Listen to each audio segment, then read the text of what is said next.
Got another one to show you. Did a little bit of a custom dial build for a friend of mine, Marvin. Kind of based off of some of his silver. So he wanted a distressed T-Rex. So did a silver T-Rex, and then we distress painted it black, patted it down a little bit, and then polished it. And then I went back and pipped it in green, so not sure how well that'll show up in the daytime, but there you go. And to kind of go with the theme, I went ahead and instead of doing silver distressed in black, we cerakoted this in black, and then I distressed it, and then I went back in and I kind of filled these with a little bit of darker silver, and then to keep with that distressed look. So I thought that was really, really cool. Nice brushed case on it. So if you ever get a nick in or anything like that, take the green side of a Scotch-Brite and just brush it in. Go the same direction you will brush it in. Just go with the flow. Nice Italian leather strap. A little logo action on there, branded on there. Brushed buckle to go with the case. And then we did a large window exhibition case back with a nice silver rotor in there and a stainless steel movement holder.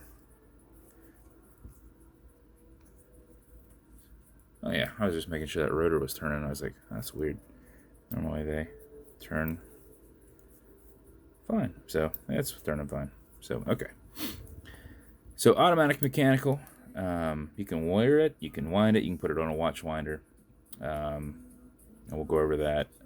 Also, tension bezel. So you can turn it left, you can turn it right. It's just tension against it. No clicking. You just line it up wherever you like, which typically coincides if you want to be normal about it, unless you're actually trying to set a time and go, okay, I got to be somewhere at this time, so I'll mark it. You can do that. Anyway, so I wound this up decently last night to make sure it was keeping time, which it is. So how you do that, you back off your crown. When it comes off the threads, you'll feel it and you'll hear it clicking. Doesn't I want to focus on it? There we go. So you'll feel it clicking. At that point, any wind this way winds it. Any wind back this way doesn't do anything, but it's a lot easier to keep your hand spaced to do it like that. So if you're not going to be very active throughout the day, driving, something like that, wind it for 4 or 5 seconds aggressively back and forth like this to make sure you're not going to lose time before you set your time. Okay? If you do it for something closer to 20 seconds, you're going to max out your 31-hour power reserve. This is what you would do to make sure it's running in the morning, etc., etc., etc. You can't overwind it. Mainspring, it's got reversers on it, so once the mainspring is wound up, you're just going to put dead input into it. So if you pull it out to the one end only click, pull it straight out, kind of keep tension on it, you can now set your time. It's not a hacking movement, so it's going to keep rolling. But you'll notice you've got a ball joint in there, similar to one. It's going to deflect lateral pressure this way and that way, so it's not going to transfer into the stem, into the movement, not going to hurt anything. Okay, Google, what time is it? It's 11:34 a.m.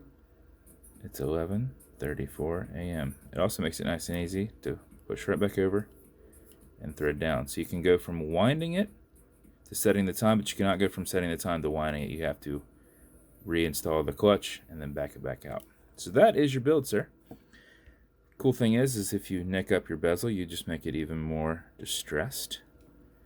And over time, your leather strap, you can make it more distressed just while wearing it. So every build comes with matching beads. We were able to get those pretty spot on, right? That felt good. With his, gonna do a custom. Of course, my phone doesn't auto focus on me. With your builds, you're going to come some watch cleaner. This is good on all glass and metal parts, which is the whole center section of your watch. Non-streaky, non-toxic, non-residue. Some leather conditioner. This keeps your leather strap perfectly soft. If it's ever doesn't feel as soft, put some on there, let it soak in. Remove any excess. A little bit will go a long way. Don't use a lot of it. And then lastly, some fine scratch remover, which is essentially polywatch, but this is Novus 2 from Amazon. This is an acrylic glass, and if you scratch it, put a tiny bit on here and buff it out. Go against the scratch using your microfiber. Generate some heat behind your thumb, polishing it, and about 15 seconds later, it will be gone. Don't use more than what you need. You just need to fill the scratch, otherwise you're going to be pushing under the bezel. A bunch is going to be soaking up into the microfiber, so just put a tiny bit. This should last you multiple watches. I mean, this should last you this whole watch if you don't need that much. So that's your build, sir. I hope you love it. I'm waiting on your other build to get finished. So if you're going to see this video first. But I'm going to wait on that one to get finished. And I don't have your build cards for some reason. Got her build cards, but I don't have yours yet. So that's your build. Hope you love it, man. If you want me to build you something custom and unique, reach out, as I build stuff all the time. And same thing, if you like these videos, like and subscribe.